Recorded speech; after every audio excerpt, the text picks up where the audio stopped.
Part 3. The Secret of the Island. Chapter 2. There was no longer any doubt as to the pirates' intentions. They had dropped anchor at a short distance from the island, and it was evident that the next day, by means of their boats, they purposed to land on the beach. Cyrus Harding and his companions were ready to act, but, determined though they were, they must not forget to be prudent.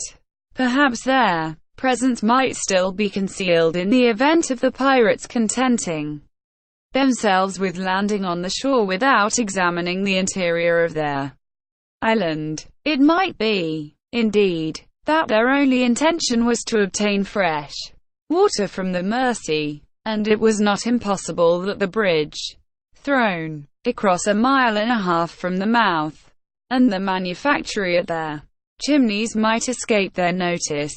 But why was that flag hoisted at the brig's peak? What was that shot fired for? Pure bravado doubtless, unless it was a sign of the act of taking possession. Harding knew now that the vessel was well armed, and what had the colonists of Lincoln Island to reply to the pirates' guns? A few muskets only. However, observed Cyrus Harding, here we're in an impregnable position. The enemy cannot discover the mouth of the outlet, now that it is hidden under reeds and grass, and consequently it would be impossible for them to penetrate into Granite House. But our plantations, our poultry yard, our corral, everything, exclaimed Pencroft, stamping his foot.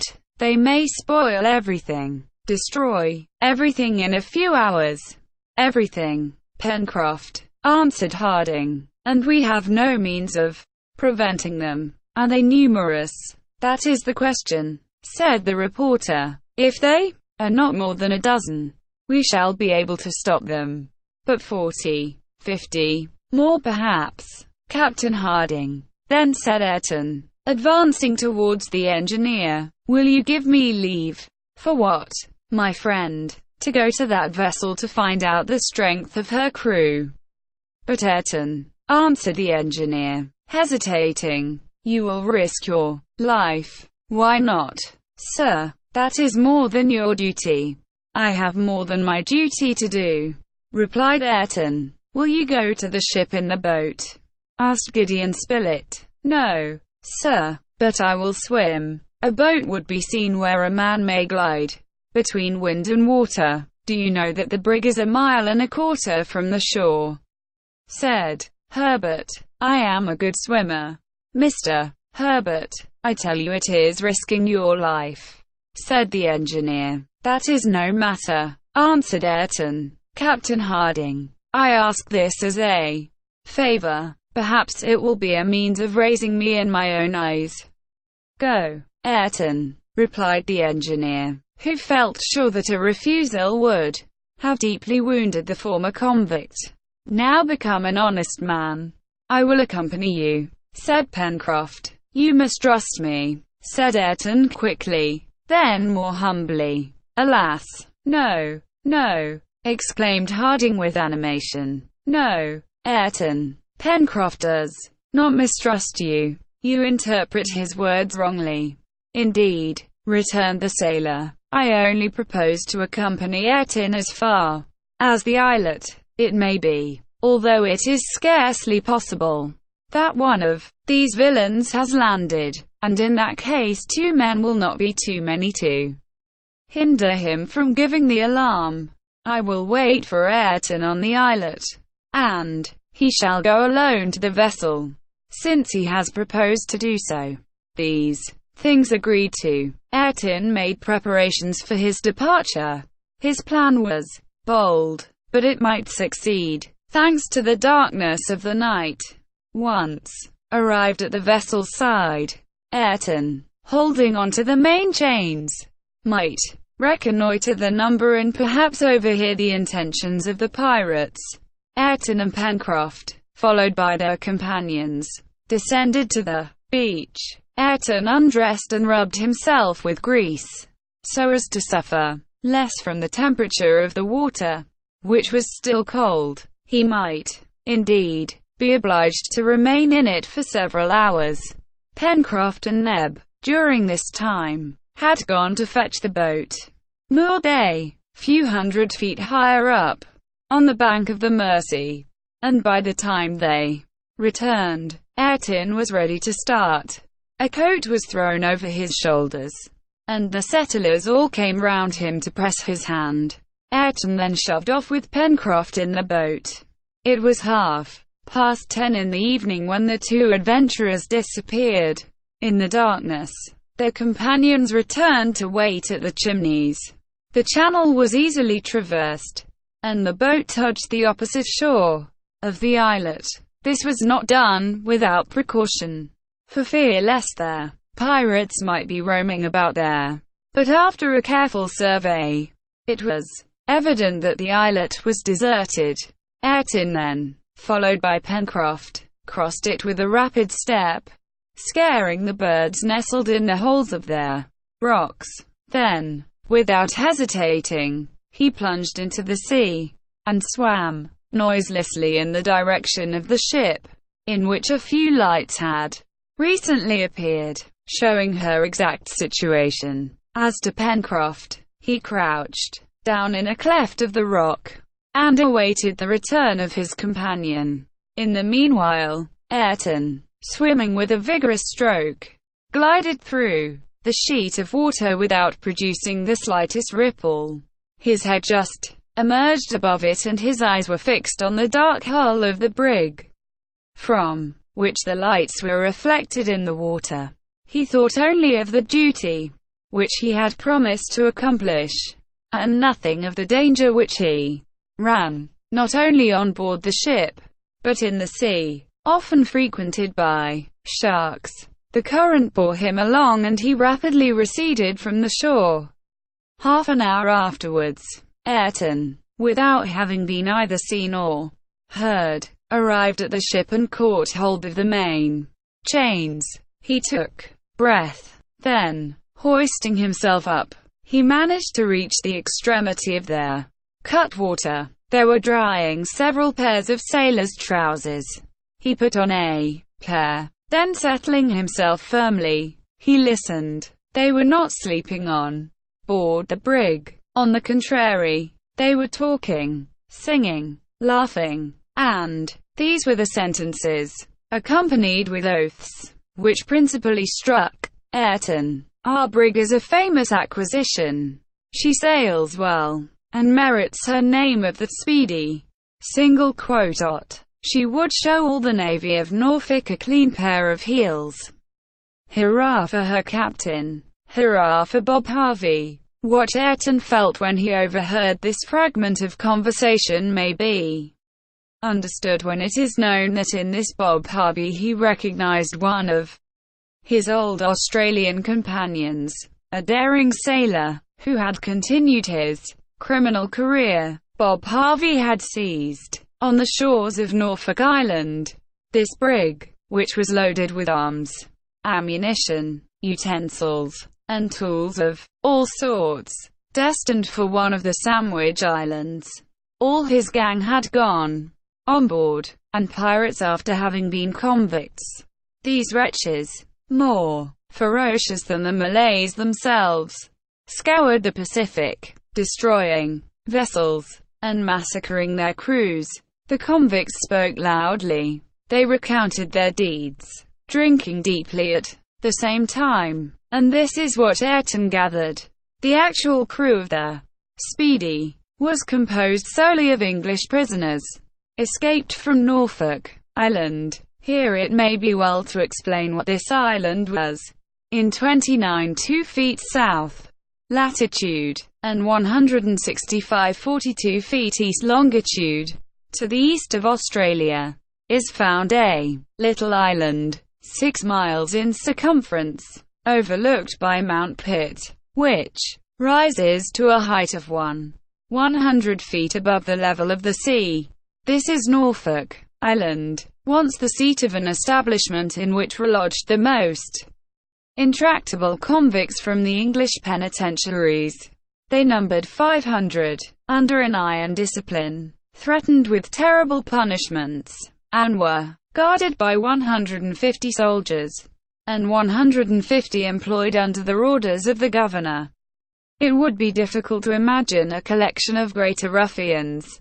Sometimes, although very rarely, notwithstanding the extreme surveillance of which they were the object, many managed to escape, and seizing vessels, which they surprised, they infested the Polynesian archipelagos. Thus had Bob Harvey and his companions done. Thus had Ayrton formerly wished to do. Bob Harvey had seized the brig Speedy, anchored in sight of Norfolk Island. The crew had been massacred, and for a year this ship had scoured the Pacific, under the command of Harvey, now a pirate, and well known to Ayrton. The convicts, though, for the most part, assembled under the poop, but a few, stretched on the deck, were talking loudly. The conversation still continued amid shouts and libations.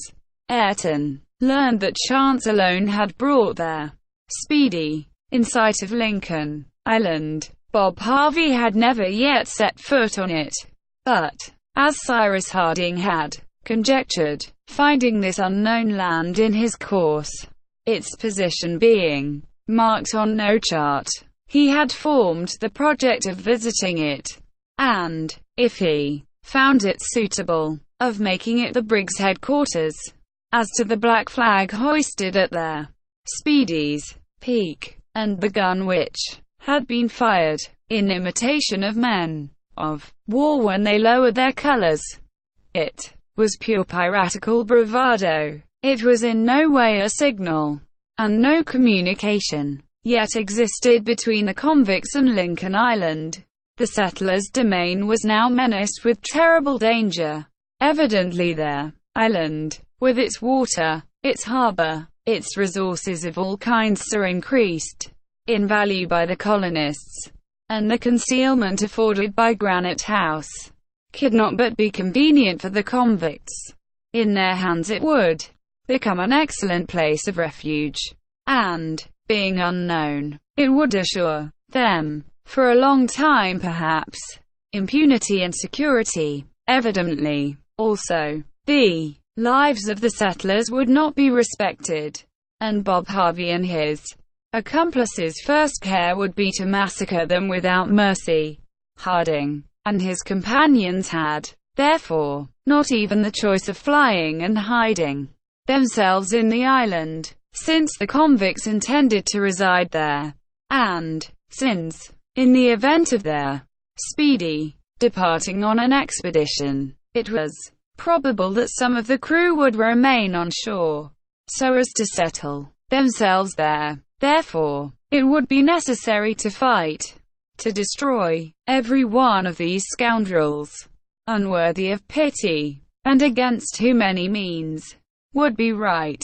So thought Ayrton, and he well knew that Cyrus Harding would be of his way of thinking, but was resistance and, in the last place, victory possible? That would depend on the equipment of the brig, and the number of men which she carried. This Ayrton resolved to learn at any cost, and as an hour after his arrival the vociferations had begun to die away, and as a large number of the convicts were already buried in a drunken sleep, Ayrton did not hesitate to venture onto the Speedy's deck, which the extinguished lanterns now left in total darkness.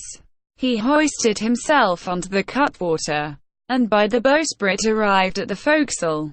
Then, gliding among the convicts stretched here and there, he made the round of the ship, and found that their Speedy carried 4 guns, which would throw shot of from 8 to 10 pounds in weight.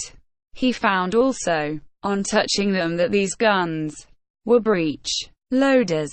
They were therefore of modern make, easily used, and of terrible effect. As to the men lying on the deck, they were about 10 in number, but it was to be supposed that more were sleeping down below.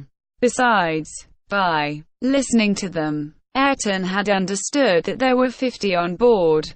That was a large number for the 6 settlers of Lincoln Island to contend with. But now, thanks to Ayrton's devotion, Cyrus Harding would not be surprised. He would know the strength of his adversaries, and would make his arrangements accordingly. There was nothing more for Ayrton to do but to return and render to his companions an account of the mission with which he had charged himself. And he prepared to regain the bows of the brig, so that he might let himself down into the water. But to this man, whose wish was, as he had said, to do more than his duty, there came an heroic thought.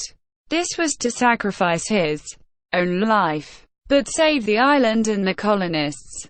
Cyrus Harding evidently could not resist 50 ruffians, all well armed, who, either by penetrating by main force into Granite House, or by starving out the besieged, could obtain from them what they wanted. And then he thought of his preservers, those who had made him again a man, and an honest those to whom he owed all, murdered without pity, their works destroyed, their island turned into a pirate's den. He said to himself that he, Ayrton, was the principal cause of so many disasters, since his old companion, Bob Harvey, had but realized his own plans, and a feeling of horror took possession of him. Then he was seized with an irresistible desire to blow up the brig and, with her, all whom she had on board. He would perish in the explosion, but he would have done his duty. Ayrton did not hesitate to reach the powder room, which is always situated in the after part of a vessel, was easy. There would be no want of powder in a vessel which followed such a trade, and a spark would be enough to destroy it in an instant.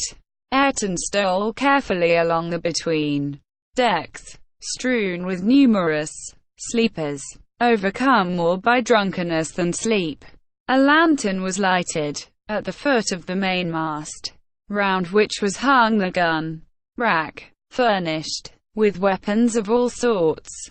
Ayrton took a revolver from the rack, and assured himself that it was loaded and primed. Nothing more was needed to accomplish the work of destruction. He then glided towards the stern, so as to arrive under the brig's poop at the powder magazine. It was difficult to proceed along the dimly lighted deck without stumbling over some half-sleeping convict, who retorted by oaths and kicks. Ayrton was, therefore, more than once obliged to halt. But at last he arrived at the partition dividing the after cabin, and found the door opening into the magazine itself. Ayrton, compelled to force it open, set to work. It was a difficult operation to perform without noise, for he had to break a padlock. But, under his vigorous hand, the padlock broke, and the door was open. At that moment a hand was laid on Ayrton's shoulder. "What are you doing here?" asked a tall man, in a harsh voice, who, standing in the shadow, quickly threw the light of a lantern in Ayrton's face. Ayrton drew back. In the rapid flash of the lantern, he had recognized his former accomplice, Bob Harvey, who could not have known him, as he must have thought Ayrton long since dead. "What are you doing here?" again said Bob Harvey, seizing Ayrton by the waistband. But Ayrton, without replying, wrenched himself from his grasp and attempted to rush into the magazine. A shot fired into the midst of their powder casks, and all would be over. "Help, lads!" shouted Bob Harvey. At his shout 2 or 3 pirates awoke, jumped up, and, rushing on Ayrton, endeavored to throw him down. He soon extricated himself from their grasp. He fired his revolver, and 2 of the convicts fell. But a blow from A knife which he could not ward off made a gash in his shoulder. Ayrton perceived that he could no longer hope to carry out his project. Bob Harvey had reclosed the door of the powder magazine, and a movement on the deck indicated a general awakening of the pirates. Ayrton must reserve himself to fight at the side of Cyrus Harding. There was nothing for him but flight. But was flight still possible? It was doubtful. Yet Ayrton resolved to dare everything in order to rejoin his companions. 4 barrels of the revolver were still undischarged. 2 were fired. 1, aimed at Bob Harvey, did not wound him, or at any rate only slightly. And Ayrton, profiting by the momentary retreat of his adversaries, rushed towards the companion ladder to gain the deck. Passing before the lantern, he smashed it with a blow from the butt of his revolver. A profound darkness ensued, which favored his flight. 2 or 3 pirates, awakened by the noise, were descending the ladder at the same moment. A 5th shot from Ayrton laid one low, and the others drew back, not understanding what was going on. Ayrton was on deck in 2 bounds, and 3 seconds later, having discharged his last barrel in the face of a pirate who was about to seize him by the throat, he leaped over the bulwarks into the sea. Ayrton had not made 6 strokes before shots were splashing around him like hail. What were Pencroft's feelings, sheltered under a rock on the islet? What were those of Harding, the reporter, Herbert, and Neb, crouched in their chimneys? When they heard the reports on board the brig, they rushed out on to the beach, and, their guns shouldered, they stood ready to repel any attack. They had no doubt about it themselves. Ayrton, surprised by the pirates, had been murdered, and, perhaps, the wretches would profit by the night to make a descent on the island.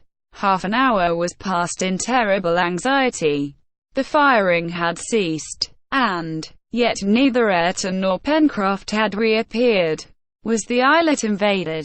Ought they not to fly to the help of Ayrton and Pencroft?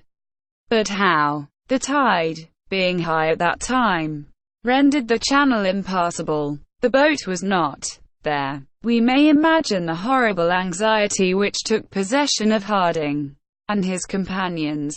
At last, towards past 12, a boat, carrying 2 men, touched their beach. It was Ayrton, slightly wounded in the shoulder, and Pencroft, safe and sound, whom their friends received with open arms. All immediately took refuge in the chimneys. There Ayrton recounted all that had passed, even to his plan for blowing up the brig, which he had attempted to put into execution. All hands were extended to Ayrton, who did not conceal from him that their situation was serious. The pirates had been alarmed. They knew that Lincoln Island was inhabited. They would land upon it in numbers and well armed. They would respect nothing should the settlers fall into their hands. They must expect no mercy. "Well, we shall know how to die," said the reporter. "Let us go in and watch," answered the engineer. "Have we any chance of escape, Captain?" asked the sailor. "Yes." Pencroft. 6 against 50. "Yes, 6. Without counting." "Who?" asked Pencroft. Cyrus did not reply, but pointed upwards.